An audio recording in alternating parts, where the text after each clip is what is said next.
Ciudad Madero, Tamaulipas, 11 personas murieron, entre ellas 3 niños, después de que colapsó el techo de la iglesia donde se celebraba un bautizo colectivo. Algunos de los sobrevivientes narran lo sucedido. La Fiscalía de Jalisco informó que fue detenido un hombre relacionado con el secuestro de los 5 jóvenes de Lagos de Moreno ocurrido el 11 de agosto. De las víctimas no se sabe nada. Ahora el grupo musical Fuerza Régida cancela su presentación en Tijuana, Baja California, tras la aparición de mantas con amenazas de muerte por parte presuntamente del Cártel Jalisco Nueva Generación. Hace apenas unas semanas el cantante Peso Pluma canceló su concierto al ser también víctima de amenazas. La policía de Israel detuvo al escritor y exdiplomático Andrés Ruemer, acusado por violación y abuso sexual por parte de decenas de mujeres. Israel deberá decidir en los próximos días si lo deporta a México, donde tiene al menos 5 denuncias vigentes. El Premio Nobel de Medicina fue entregado a los bioquímicos Katalin Karikó, de Hungría, y Drew Weissman, de Estados Unidos, quienes estudiaron el ARN mensajero, con el que perfeccionaron las vacunas contra el COVID. Pasaron 2 décadas estudiando este sistema y varios de sus colegas creyeron que no serviría de nada. We spent the rest of 20 plus years working together, figuring out how to get it to work, how to get a vaccine to function well, and COVID hit. And you have to enjoy. If you don't enjoy what you are doing, then you shouldn't do it. So that if you want to be rich, I don't know answer for that, but if you like to solve problems, that, science is for you.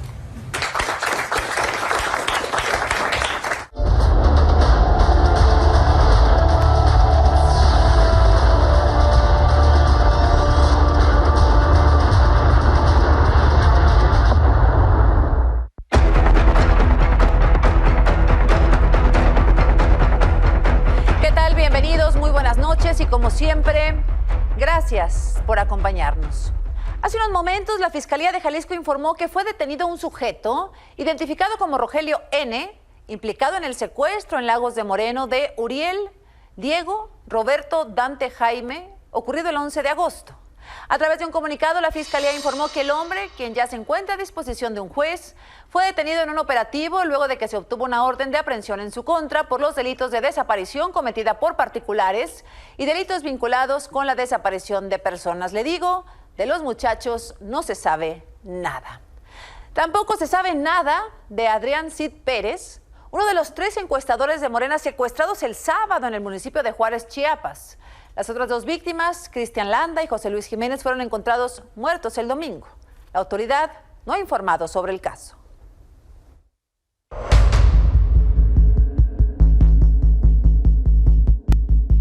En hechos ocurridos este fin de semana, 2 compañeros nuestros fueron brutalmente asesinados y uno está desaparecido. Adrián Cid Pérez, exigimos que aparezca con vida, pero quiero que le rindamos un homenaje a José Luis Jiménez y a Cristian Landa Sánchez, guardando un minuto de silencio, por favor.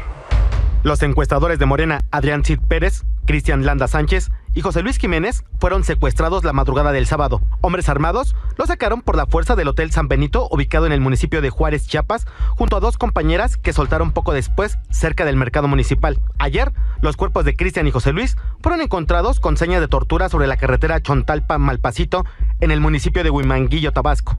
Junto a las víctimas, dejaron una cartulina con un mensaje dirigido a las autoridades y en el que un cártel se adjudica el ataque. Los 2 encuestadores asesinados, así como el que se encuentra desaparecido, provienen de Veracruz. Adrián Cid, de 53 años, es originario de Orizaba y era el coordinador del grupo de encuestadores. José Luis Jiménez Martínez, de 23 años, vivía en Jalapa, mientras que Cristian Landa era de Coatepec. Esta tarde, un grupo de amigos de Adrián Cid Pérez se manifestó en la Ciudad de México para exigir su aparición con vida.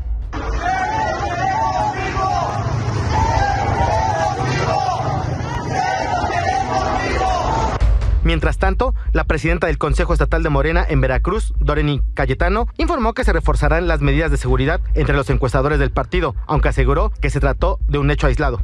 Digamos que todas las precauciones, todas las previsiones que se tenga que tener para las personas que sean brigadistas, para las personas que tengan diferentes actividades, pues habrá que que reforzar las propias medidas que tengamos cada vez que salgamos a territorio. Sin embargo, bueno, pues nos parece que ha sido un hecho aislado, no una regla. Azucena a las 10. Es Chiapas, donde el gobierno insiste y vuelve a insistir en que las cosas están normales, que las cosas han retomado su cotidianidad. Pero la realidad insiste una y otra vez en desmentir el discurso. Tras las amenazas registradas contra el cantante Peso Pluma en Tijuana, Baja California, ahora aparecieron mantas también presuntamente firmadas por el Cártel Jalisco Nueva Generación, amenazando a los integrantes de otro grupo musical, Fuerza Régida, para que no se presenten en su concierto programado para el 6 de octubre. La manta fue encontrada colgada de un puente en la colonia 20 de noviembre y en ella se lee: esto es para ustedes, Fuerza Régida, les vamos a dar en su madre el día 6 de octubre en Tijuana. Será su última presentación de su perra vida. Esta tarde el grupo Fuerza Régida confirmó, sí, la cancelación de su presentación en Tijuana. Está programada para el viernes. En un comunicado escribieron: evento cancelado por razones fuera de nuestro alcance. Muchas gracias, mi raza. Con esta cancelación suman por lo menos 4 conciertos cancelados en los últimos meses. El más reciente, le decía, el de Peso Pluma, quien canceló su presentación programada para el 14 de octubre, tras recibir amenazas, también a través de mantas, también por presuntos miembros del Cártel Jalisco. En febrero de este año, también el grupo Codiciado canceló su concierto. También el grupo Arriesgado, cuya firma de autógrafos fue interrumpida por disparos registrados dentro de la Plaza Paseo 2000 el 10 de febrero. En Tecualtiche, Jalisco, fueron ubicados 2 centros de monitoreo criminales, con cámaras desde las cuales los delincuentes mantenían vigilados al menos 36 puntos del municipio. Este municipio, cuyos policías han sido señalados varias veces de estar infiltrados por el crimen organizado. Y aseguramos un centro de monitoreo clandestino. Y aquí tienen las bitácoras que llevan ellos donde están monitoreando las unidades de la policía del estado. En este momento están desactivando las cámaras. En este momento las están desactivando. Luego de 3 días de recorridos de vigilancia en Teocaltiche, policías de Jalisco encontraron y desmantelaron 2 sofisticados centros de monitoreo, con los que criminales espiaban a las fuerzas del orden, contrarios y ciudadanos. Este estaba en una finca cercana a la calle Rosa de Oriente. Tenía 6 pantallas con hasta 3 puntos de vigilancia. También fueron decomisados 3 motos y 3 vehículos sin placas. Al lugar llegaron gracias a la detención de 3 sujetos: Carlos, de 19 años, Héctor Leonel, de 28 y Francisco, de 21, quienes trataron de huir al ver que había operativos en la zona. Mientras, en la colonia El Tanque, un sujeto en una motocicleta llamó la atención de los policías, pues al darse cuenta de su presencia, ingresó rápidamente a una vivienda, dejando la puerta abierta, y ahí estaba instalado otro centro de monitoreo, que además de 6 pantallas y equipos de cómputo, había 4 antenas de señal. En total fueron 5 operativos de vigilancia, donde además aseguraron varios vehículos, decenas de cartuchos y uniformes apócrifos de la Policía Estatal y de Teocaltiche, municipio de cual el Estado tomó el control el viernes para revisar que sus elementos tengan los controles de confianza y no estén infiltrados por el crimen organizado. Azucena a las 10. Este lunes, habitantes de 2 municipios del Estado de México se enfrentaron a balazos después de que autoridades del municipio de Tecámac pararon los trabajos de restauración del bulevar de Tonanitla, por lo que pobladores comenzaron a agredir a los uniformados, incluso disparando armas de fuego. Hay 15 policías de Tecámac heridos y varios ejidatarios lesionados.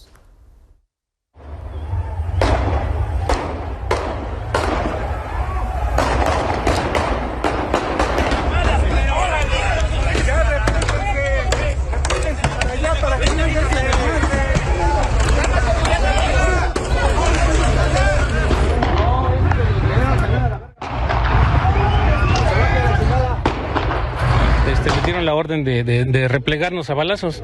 Entonces, pues creo que no se vale. Bueno, la alcaldesa de Tecámac, Mariela Gutiérrez, informó que iniciará la denuncia correspondiente por los hechos, en donde también dijo 10 vehículos oficiales fueron vandalizados. La policía de Israel detuvo al escritor, al exdiplomático Andrés Ruemer, quien es requerido en México por denuncias de violación y abuso sexual agravado contra un grupo de mujeres que a partir del 2021 dieron testimonio público de los abusos sufridos por parte de este sujeto, quien huyó en marzo de ese mismo año a Israel, donde se tomará la decisión sobre si lo extraditan o lo deportan, pues no existe un acuerdo entre ambos países. La bailarina Itzel Chanos fue la primera en denunciar públicamente a este sujeto. Le siguieron después decenas de mujeres como la actriz Mariana Peñalba. Conocí al doctor Andrés Ruemer en noviembre 2019. Me citó para presentar el proyecto, primero en un restaurante de la colonia Roma, y un par de horas antes me pidió que nos viéramos en su casa. A tratar de presentar el proyecto me halagaba constantemente, pero después de hacer énfasis en su amor por las bailarinas, empezó a acariciar mis piernas, a masajear mis piernas cerca de la ingle y a tocar su pene. Tocar y o excitar y o masturbar. Trataba de seguir conversando y no alborotar. Ya casi lograba despedirme. Andrés Ruemer colocó algunos miles de pesos frente a mí y me dijo: a nuestra próxima reunión llegas con una falda que yo te haya comprado. Así se despide el doctor. No sin antes sumar besos y caricias atrevidas o faltas del más mínimo respeto. Nos sentamos en los como silloncitos estos y Andrés se me lanzó encima. No me defendí, no hice nada, porque por más que le decían, no Andrés, espérate, por favor. No parece entender lo que es no. Y mi hijo estaba a un lado de la puerta, se subió el pantalón y me dijo, lo siento mucho, estaba muy excitado. Otras más que valientemente se atrevieron a denunciar fueron la periodista Montserrat Ortiz, quien acusó a Ruemer de abusar de ella en 2017 cuando la citó en su casa para hablar de un proyecto. La actriz Marta Cristiana contó que también en una cita laboral en su casa todo el tiempo le hizo insinuaciones. La soprano argentina Mariana Flores contó que fue abusada en 2011 en una entrevista de trabajo. La agrupación Periodistas Unidas Mexicanas tiene registradas al menos 60 denuncias contra Andrés Ruemer, donde se evidencia el modus operandi del escritor, quien programaba reuniones de trabajo en su casa para hacerles tocamientos, insinuaciones sexuales o las violaba a cambio de ayudarles a avanzar en su profesión. Itzel denunció hoy que algunas de las víctimas de Ruemer fueron seguidas e incluso siguen siendo amenazadas. Lo único que hacemos es sobrevivir todos los días. Cuando se te aparecen en la escuela del hijo y tienes que decidir si lo llevas al día siguiente o no, te persiguen por todos lados. Es irreal, la justicia no existe, pero la estamos construyendo. Mi responsabilidad es hablar, la responsabilidad del Estado es acreditar los delitos. Estoy completamente desprotegida. Se podrá opinar, se podrá intentar desacreditar los testimonios de las víctimas, pero solo aquellas que han estado en una situación como esta podrán entenderlo.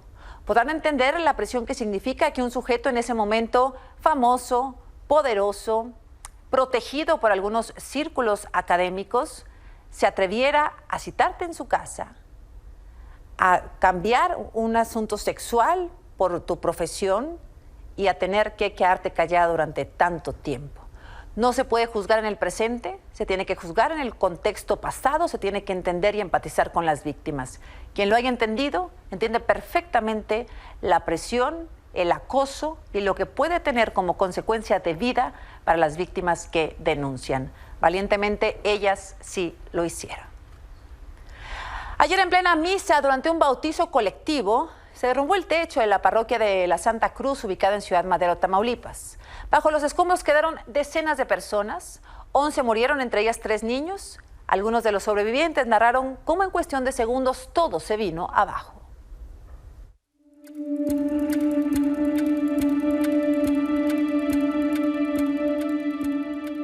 «11 muertos y 60 lesionados» fue el saldo tras el desplome del techo de la iglesia Santa Cruz la tarde de ayer en la colonia Unidad Nacional en Ciudad Madero, Tamaulipas. El derrumbe ocurrió a las 2:18, cuando se celebraba una misa de bautizos comunitarios con la presencia de 7 familias. De un momento a otro, el techado de la parroquia colapsó dejándolas atrapadas. De inmediato, las personas que se encontraban al exterior intentaron auxiliar a quienes quedaron bajo los escombros. Santa Cruz se derrumbó todo el techo. Todo el techo se derrumbó en la Santa Cruz. Estamos en la Santa Cruz. Sí, se vino abajo. Hay heridos. Hay heridos. Es la Santa Cruz. Ya, aguanta. ¿Alguien aquí? ¿Dónde está? Vamos a hablar. Habla. ¿Dónde está ella? Niño.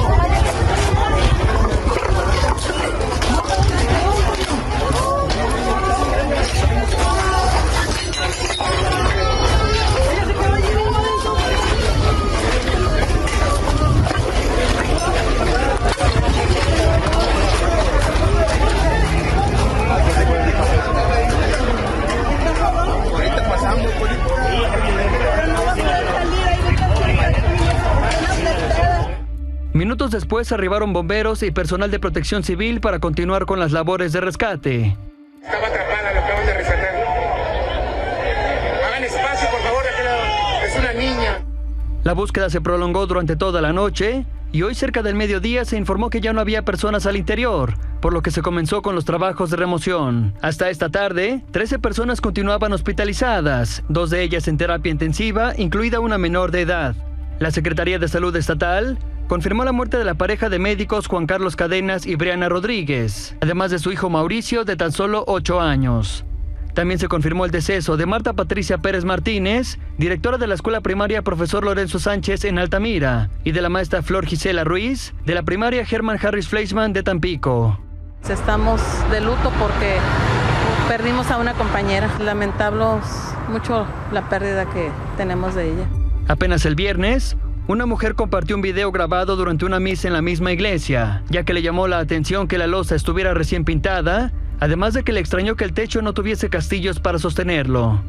Yo me encontraba en la parte de enfrente, antes de abajo del altar, me encontraba realizando mi trabajo de fotografía cuando sucedió la tragedia. Dice la verdad que se escuchó un crujido, yo levanté la vista al techo y fue cuando lo vi que se empezó a resquebrajar.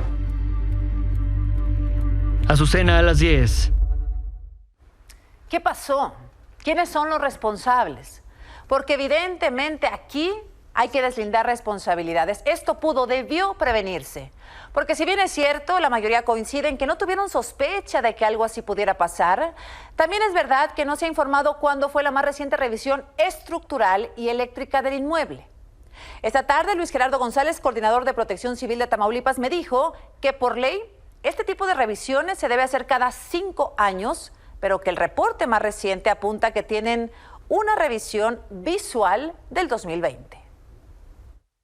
¿No habían recibido ningún reporte de alguna condición, de algún problema con esta iglesia? No, Protección Civil del Estado no teníamos nada sobre alguna falla estructural, alguna grieta o algo que estuviera presente o latente dentro de este inmueble. ¿Cuándo fue la última revisión? Nos indican que aproximadamente fue en el 2020. Es una revisión visual técnica. Pero es una revisión respecto a, por ejemplo, salidas de emergencia o extintores, o una revisión de la estructura. Es revisión de las salidas de emergencia, de los puntos de reunión, extintores. Cada 5 años se emite o se solicita un dictamen estructural, un dictamen eléctrico, y cada año se realiza un programa interno de protección civil. ¿Cuándo fue la última vez que se realizó en la iglesia? No tenemos conocimiento de algún dictamen estructural. No se había realizado contrario a lo que dice la ley. Es correcto.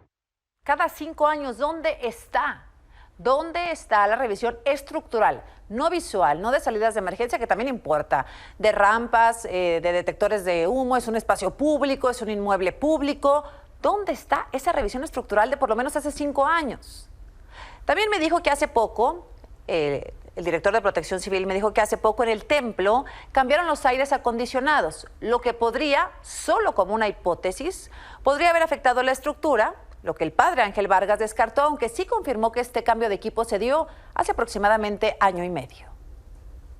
Nos indican que hace semanas instalaron unos aires acondicionados Si tomaron alguna columna o colocaron algo mal, pudo haber dañado la estructura. Exactamente, al instalar un aire acondicionado, pues bueno, para meter la tubería, el cableado, penetran las paredes, pudo haber debilitado alguna estructura, que fue lo que provocó este colapso.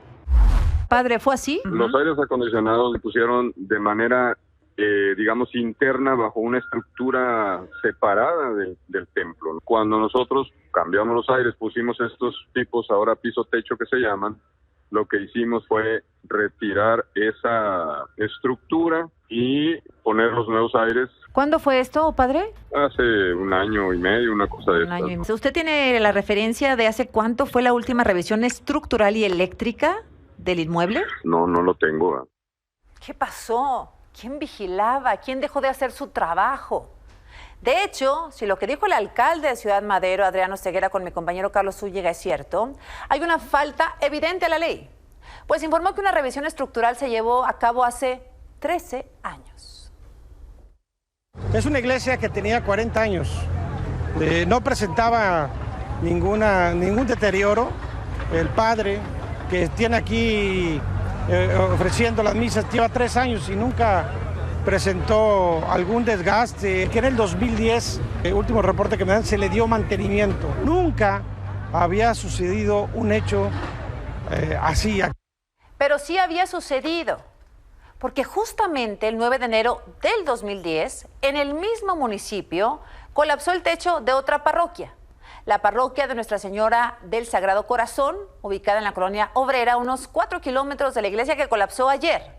Afortunadamente, el colapso de hace 13 años ocurrió a las 3 de la mañana, por lo que no había nadie adentro y por ende no hubo víctimas que lamentar. Esta noche un grupo de feligreses se reunió para rezar a las afueras de la parroquia de la Santa Cruz. Instalaron ahí un pequeño memorial con velas, flores. Mañana a las 11 de la mañana se ofrecerá una misa en homenaje a todas las personas fallecidas. Va a ser en la parroquia del Sagrado Corazón de Jesús, en el centro de Ciudad Madero. El fin de semana le mostramos las imágenes del interior del Hospital Ignacio García Telles, ubicado en Mérida, Yucatán, donde se denuncia, y lo va a ver, cómo los pacientes del área de urgencias deben esperar horas para ser atendidos. Hoy estuvimos ahí, donde constatamos que además de la falta de atención, hay evidente falta de equipo técnico y humano.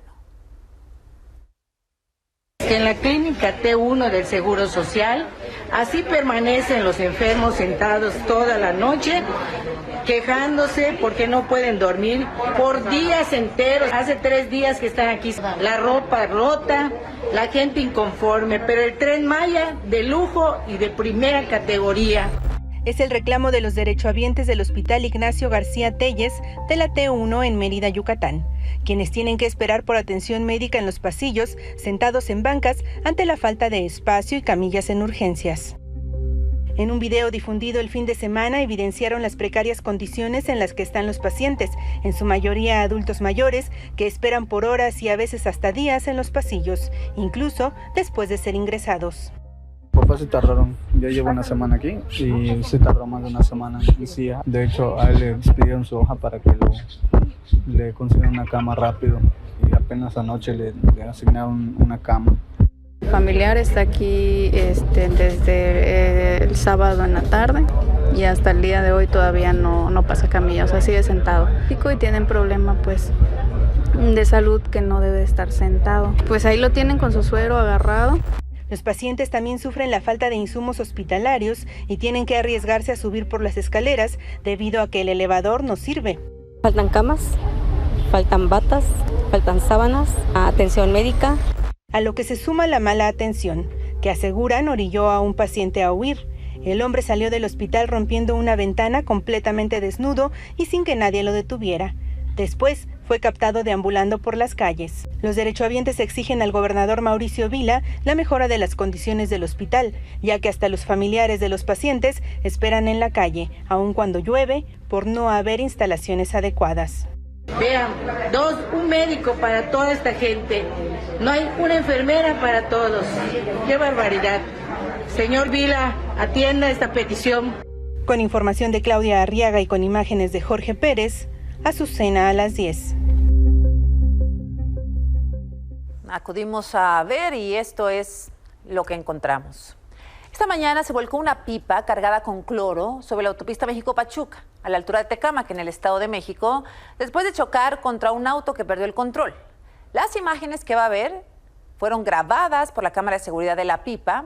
En la imagen de arriba se muestra la cabina del conductor manejando sobre el carril de alta velocidad.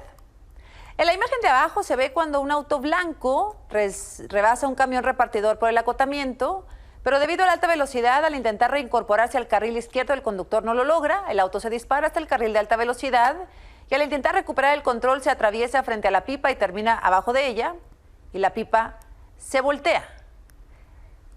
Ahí está la imagen. ¿Lo podemos ver completo ahora?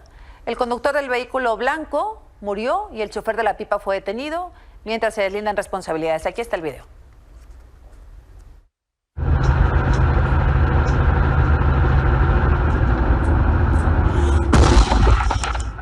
Maniobra brusca detectada. El presidente dejó el futuro político de Omar García Harfuch, aspirante a la jefatura de gobierno de la Ciudad de México, en manos del pueblo, y cuestionó que si Harfuch es tan malo, ¿por qué no se han presentado denuncias en su contra? Esto luego de los señalamientos que pesan sobre él y que lo involucran con la desaparición de los 43 normalistas de Ayotzinapa en septiembre del 2014. Hay que tenerle confianza al pueblo. ¿Quién va a decidir? ¿Quién decide en la democracia? El pueblo. Si es tan malo Harfuch como se sostiene, el pueblo está muy consciente. Puede no saber a precisión qué le conviene, pero sí sabe perfectamente lo que no le conviene. ¿Por qué si esta persona está involucrada en lo que le acusan? ¿Por qué no han presentado denuncias y se juzga? Nosotros no protegemos a nadie, no hay impunidad para nadie. Bueno, a 55 años del 2 de octubre, que no se olvida, el presidente dijo que quienes participaron en la matanza fueron integrantes del Estado Mayor y que el ejército actuó bajo las órdenes del comandante supremo de las Fuerzas Armadas, en ese momento el presidente Gustavo Díaz Ordaz, pero que ahora el ejército es leal al pueblo. En esos momentos difíciles como el 68, 2 de octubre del 68, que no se olvida, el ejército recibe órdenes del comandante supremo de las Fuerzas Armadas. Y en ese entonces, el presidente Gustavo Díaz Ordaz, él mismo asumió su responsabilidad. Tenemos ahora un ejército leal, sobre todo al pueblo, a las instituciones. Y justo como cada año, miles de personas marcharon en la Ciudad de México en conmemoración al 2 de octubre. Poco después de las 4 de la tarde, estudiantes, colectivos, maestros, activistas partieron de la Plaza de las Tres Culturas sobre Eje Central en una marcha mayoritariamente pacífica que fue acompañada por lluvia la mayor parte del camino. A su paso por Eje Central, algunas personas embosadas y encapuchadas realizaron pintas en el túnel que desemboca en la Plaza Garibaldi. También lanzaron piedras al Palacio Postal de la Ciudad de México, rompiendo un par de ventanas. Ya sobre 5 de mayo, estos integrantes del llamado Bloque Negro intentaron incendiar la puerta de una tienda de autoservicio, rompieron los tapiales de madera de una cafetería. A su llegada al Zócalo, cerca de las 6 de la tarde, se realizó un mitin mientras algunas personas lanzaron piedras y un par de petardos sobre las vallas que blindan Palacio Nacional.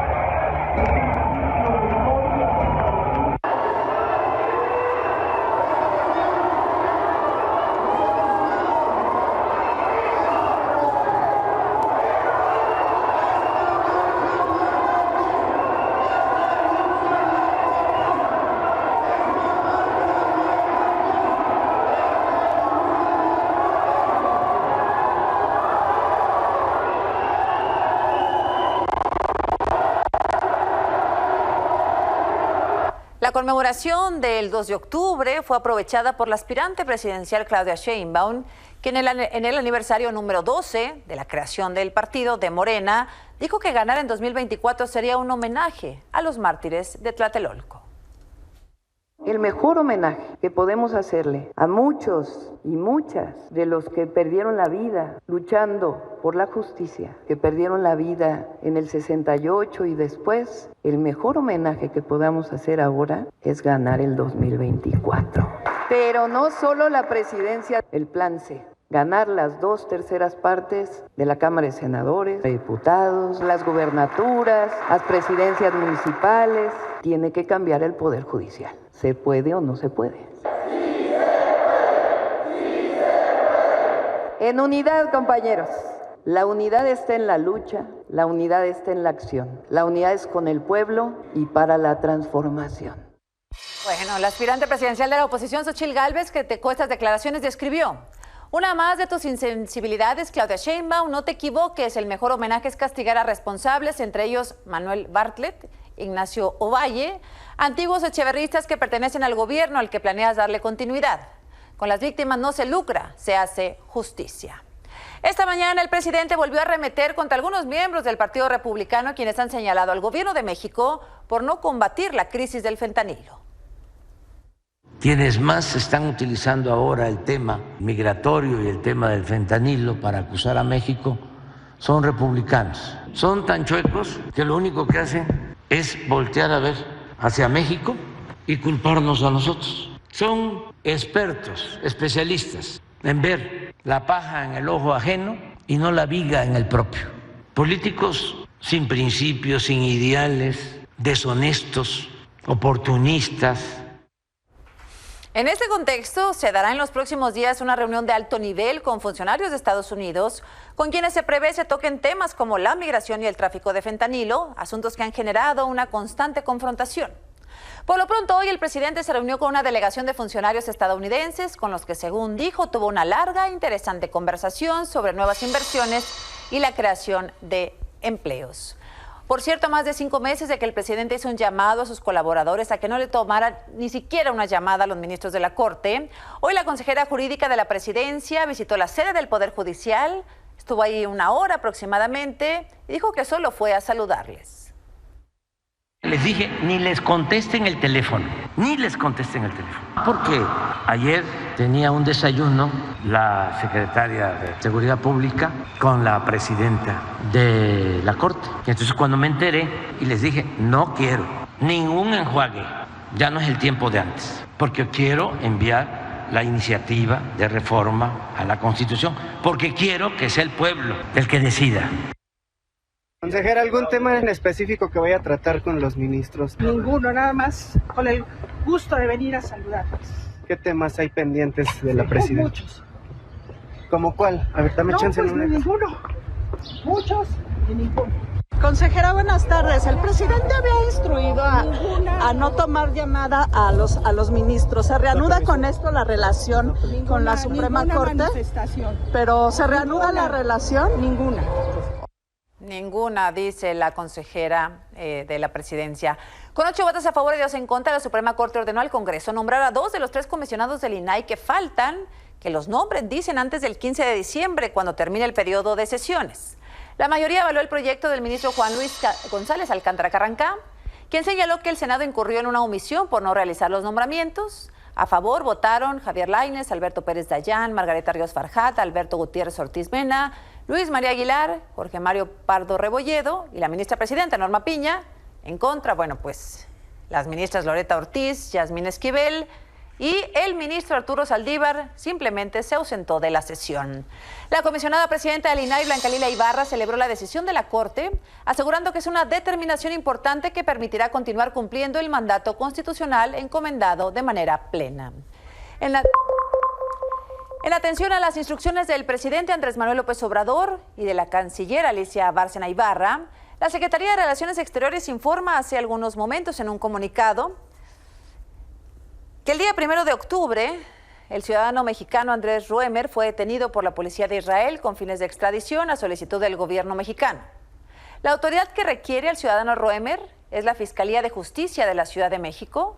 Si bien no hay tratos de extradición con el Estado de Israel, la detención con fines de extradición se realizó con base en el principio de reciprocidad y cooperación internacionales, a partir de la buena relación bilateral que existe en todos los rubros entre ambos países.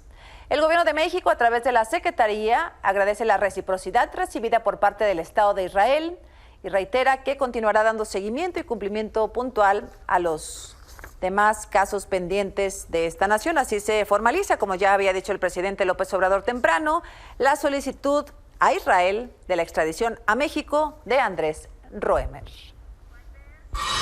El viernes conversé con Robert Bravo, un migrante venezolano que viajó con su familia a bordo de La Bestia. Nos mostró las condiciones en que se encontraba él y 3,000 personas varadas en Zacatecas debido a un operativo de migración.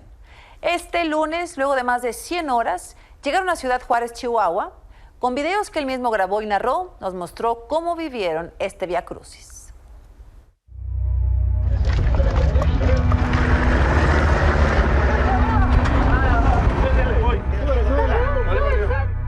Hicieron parar el tren, migración en Aguascalientes, diciéndonos que nos bajáramos del tren, que ellos nos iban a llevar hacia nuestro destino, cuando es mentira, porque nos están regresando. No vamos a bajar de acá, de verdad que hasta que no haya solución nosotros queremos continuar, y aquí no nos baja migración, no nos baja nadie.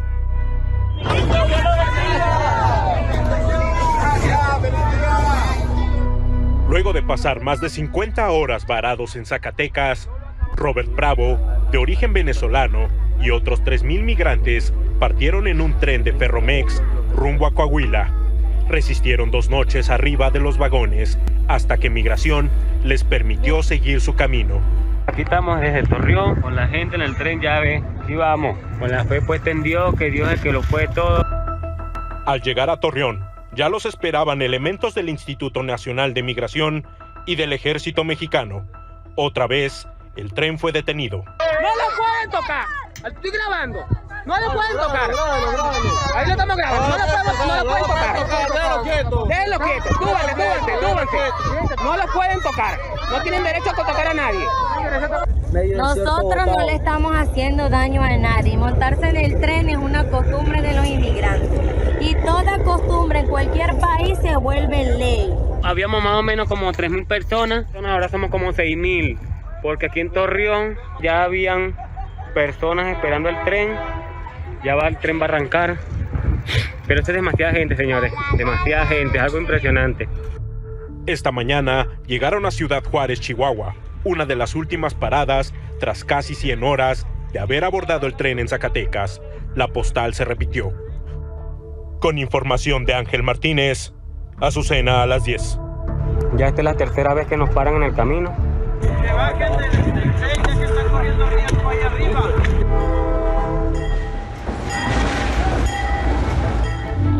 Al regresar, la banda U2 inauguró La Esfera, el centro de espectáculos más novedoso y con la mayor tecnología en todo el mundo. Le mostraremos de qué se trata. El grupo irlandés U2 inauguró el centro de espectáculos más avanzado tecnológicamente de todo el mundo. Está ubicado en Las Vegas.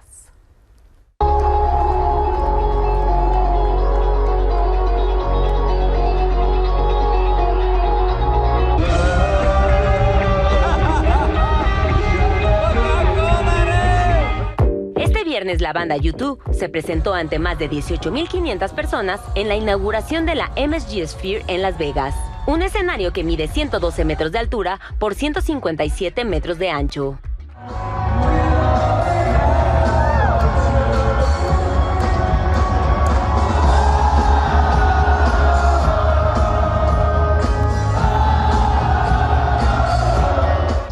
Esta estructura, que es una de las nuevas atracciones en la Ciudad del Pecado, tardó 4 años en construirse y costó $2.300 millones. Cuenta con una superficie exterior de 54,000 metros cuadrados, cubiertos de más de 1 millón de pantallas LED con la mayor resolución del mundo. Y se iluminaron por primera vez en julio con una imagen que decía "Hola Mundo".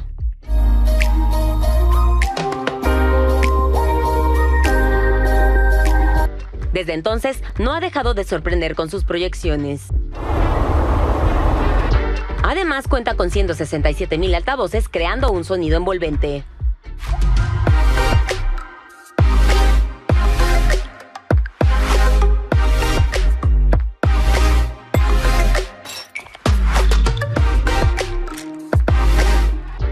aunque en el recinto se podrán realizar toda clase de eventos, hasta diciembre la banda irlandesa estará ofreciendo 25 conciertos con un costo de entre $400 a $1,495. También se realizará un show llamado The Sphere Experience, cuyas entradas rondan entre los $49 y los $129. Con información de Reinaldo Baena, Azucena a las 10. Así la historia de este lunes 2 de octubre. Gracias como siempre por su atención. Nos vemos aquí mañana a las 10. Buenas noches.